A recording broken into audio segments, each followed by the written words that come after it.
नमस्कार मित्रांनो, आपण ज्या टायमिंगला जनावरांच्या बाजारामध्ये गाई खरेदी करायला जातो ना, त्या टायमिंगला बघा की व्यापारी असतात आणि व्यापाऱ्यांकडून खरेदी करताना व्यापारी गॅरंटी देऊन सांगतात की गाई 25 लिटर किंवा 35 लिटर दूध देणार. अशी कोणती टेक्निक त्यांना माहिती आहे की ती गाई 25 लिटर किंवा 35 लिटर दूध देणार आहे, जी टेक्निक आपल्या शेतकऱ्याला माहीत नसते. मित्रांनो, गाई खरेदी करताना कोणत्या चुका करायच्या नाही ह्या आपण व्हिडिओमध्ये बघणार आहे. व्हिडिओ हा शेवटपर्यंत बघा. व्हिडिओ जर आवडला तर लाईक करा. चॅनलवरती नवीन असेल तर चॅनलला सबस्क्राईब करायला विसरू नका. नमस्कार मित्रांनो, शेतकरी आणि टेक्नॉलॉजी आपल्या युट्यूब चॅनलमध्ये स्वागत आहे. मित्रांनो, बघा की आपण ज्या टायमिंगला दूध व्यवसाय करतो ना, तर आपण कंटिन्यू दुधामध्ये म्हणजे जनावरांच्या गोठ्यामध्ये असतो. आपल्याला त्या टेक्निक माहीत नसतात की ज्या टेक्निक त्या व्यापाऱ्यांना माहीत असतात. आपण ज्या टायमिंगला गाई खरेदी करायला जातो, खरेदी करायला गेल्यानंतर एखादी गाय आपल्याला पसंत पडते. आपण पूर्णपणे ती गाय बघतो साईडनं, म्हणजे कासाची साईज कशी आहे, गायचा बांधा कसा आहे, हाईट किती आहे, गायची स्ट्रक्चर कसं आहे बॉडीचं, हे सगळं आपण बघतो आणि त्या टायमिंगला आपण ठरवतो की आपल्याला ही गाय खरेदी करायची. आपण व्यापाऱ्याकडे जातो, व्यापाऱ्याला आपण ती गाय मागतो. त्या टायमिंगला तो व्यापारी त्या गायीविषयी थोडीशी माहिती देतो, कारण त्या गायीची किंमत लाखाच्या वर सांगितलेली असते आणि लाखाच्या वर आपण खरेदी करताना आपण थोडीशी बार्गेनिंग चाललेली असते. त्या टायमिंगला व्यापारी बघा की गायची कास ओढून बघणार, अशी कास वाढणार, पाठीमागनं गायची कास ओढणार आणि तुम्हाला सांगणार की गायची कास किती लूज आहे बघा. म्हणजे लूज का आहे, कारण ह्या गायची कास अजून भरणार आहे, भरायला टायमिंग आहे. म्हणजे 8 दिवस, 10 दिवस, 15 दिवस गाय घेणार आहे, तरी सुद्धा गायची कास एवढी मोठी आहे, म्हणजे अजून गाय कासाला उतरणार आहे. हा व्यापारी तुम्हाला पटवून देत असतो. लक्षात असू द्या. बघा, तुम्ही अजून जनावरांच्या बाजारामध्ये जावा, 90% व्यापारी गायची कास ओढतात आणि बघतात की गायची कास किती लूज आहे आणि तुम्हाला सांगतात की लूज आहे म्हणजे ही गाय दुधाला चांगल्या प्रकारे उतरणार. आजपर्यंत कुठला शेतकरी असू द्या किंवा कुठलाही व्यापारी असू द्या, मी सांगतो की कोणीही गॅरंटी देऊन सांगू शकत नाही, कोणी सुद्धा.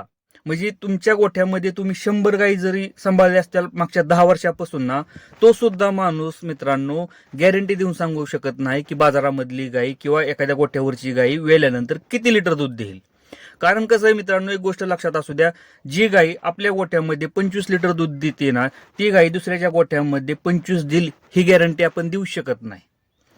कदाचित ती गाय 25 पेक्षा जास्त सुद्धा देते. म्हणजे एखाद्या गोठ्यामध्ये नियोजन चांगलं असेल तर 30 लिटर सुद्धा देते आणि एखाद्याच्या गोठ्यामध्ये 25 पेक्षा कमी म्हणजे 20 लिटरच दूध देते. आपण गॅरंटी देतो गोठ्यामध्ये की 25 मी पिळलेले आहे, पण त्याच्या गोठ्यामध्ये गेल्यानंतर ती गाय गॅरंटी नाही देऊ शकत आपण की ती गाय तेवढं दूध देईल. म्हणून मित्रांनो, गायीच्या बाबतीत एक गोष्ट लक्षात ठेवा की गायी आपण बघताना फक्त गायीची हाईट असू द्या, कलर असू द्या किंवा गायचं स्ट्रक्चर असू द्या, गाय किती टक्क्यातले, ह्या गोष्टी आपण बघून गायी घेऊ शकतो, विकत घेऊ शकतो. पण तुम्हाला जर कोणी जर असं बोलत असेल ना की गायीचं कास डिले, गाय अजून चांगल्या प्रकारे उतरणार आहे दुधाला, तर ह्या गोष्टींवरती तुम्ही जाऊ नका मित्रांनो. गॅरंटी म्हणजे तिथं तुम्हाला फक्त सांगितलं जातं, तुम्हाला कोण असं स्टॅम्पवरती लिहून देणार नाही की ही गाय तुमची 25 लिटर दूध देणार आहे. त्यामुळे मित्रांनो, ह्या गोष्टींमध्ये फसू नका, ह्या गोष्टींमध्ये जास्त पैसा देत जाऊ नका तिथं. कारण काय होतं की शेतकऱ्याकडून कमी किमतीत घेतलेल्या गायी बाजारामध्ये त्याची किंमत जास्त होते. हा ठीक आहे, थोडंफार व्यापाऱ्यांना व्यापार करतात म्हणल्यावर काढलं पाहिजे, पण एवढं पण नाही की त्या गायीची किंमत नसताना सुद्धा. आता मार्केटमध्ये मी बऱ्याच मार्केटमध्ये गेलो मित्रांनो, की गायीची किंमत नसताना सुद्धा त्या शेतकऱ्याला गायी गळ्यात घातलेली आहे. म्हणजे समजा त्या गायीची किंमत 70 ते 80 हजार आहे, तर त्याच गायी लाख लाख 1.5 लाख रुपयाला शेतकऱ्याच्या गळ्यात टाकलेल्या आहेत, त्या फक्त बोलवच्चनगिरी करून. म्हणून शेतकऱ्यांना एक विनंती आहे की थोडीशी माहिती घ्या आणि नंतरच गायी विकत आणायला जावा, म्हणजे गायी खरेदी करा. थोडीशी माहिती घ्या, गोट्यावरती जावा मित्रांनो, 2-4 गोट्यावरती व्हिजिट करा, गायीचं बघा गायीची किंमत किती आहे. मार्केट 2-3 मार्केट फिरा तुम्ही. असं नाही की धावल्या गती म्हणजे कधी न मिळल्यागत करू नका मित्रांनो, की आता मार्केटमध्ये गेलोय आणि घेऊनच यायची गाय. हे आपल्या शेतकऱ्यांच्या पाठीमागं लागलेलं रडगाणं आहे. त्यामुळे आपल्याला काय होतं की आपला शेतकरी ज्या टायमिंगला गाय खरेदी करून आणतो का नाही, गाय आपल्याला वाटतं की 25 लिटर 30 लिटर दूध चालली पाहिजे आणि घरी आल्यानंतर ती गाय 15, 17, 18 लिटर दूध देते. का मित्रांनो, कारण त्या गायची कॅपॅसिटीच तेवढी असते. तुम्हाला बोल बच्चनगिरी करून त्या व्यापाऱ्यानं तुमच्या गळ्यामध्ये ती गाय घातलेली असते. त्यामुळं कधी तो विचार करा ना मित्रांनो, त्यानं कधी धारा काढलेल्या नसतात. त्याचं काम काय आहे, शेतकऱ्याकडून गायी खरेदी करायच्या, मार्केटमध्ये आणायच्या आणि शेतकऱ्याला विकायच्या, एवढंच काम त्या व्यापाऱ्याचं आहे. आणि तो व्यापारी गॅरंटी देतोय की ती गाय 25 लिटर 30 लिटर दूध देणार आहे. असं कसं चालेल मित्रांनो?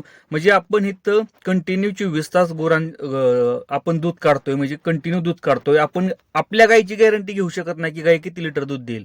आणि तो व्यापारी ज्यानं मागच्या 4 दिवसापूर्वी शेतकऱ्याकडून गाय खरेदी केली, तो त्या गायीची गॅरंटी देतो की ही गाय तुम्हाला 25 लिटर 30 लिटर दूध देणार आहे.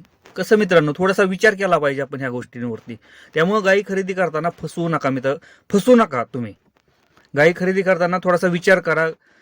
कधी न मिळागत गायीच्या मागं लागू नका, त्या व्यापाऱ्याच्या मागं लागू नका. मार्केट फिरा, 2-3 बाजार मित्रांनो फिरा आणि नंतर चांगल्या प्रकारची चांगल्या क्वालिटीची गायी खरेदी करा मित्रांनो. व्हिडिओ जर आवडला असेल ना मित्रांनो तर लाईक करा. चॅनलवरती नवीन असेल तर चॅनलला सबस्क्राईब करायला विसरू नका. धन्यवाद.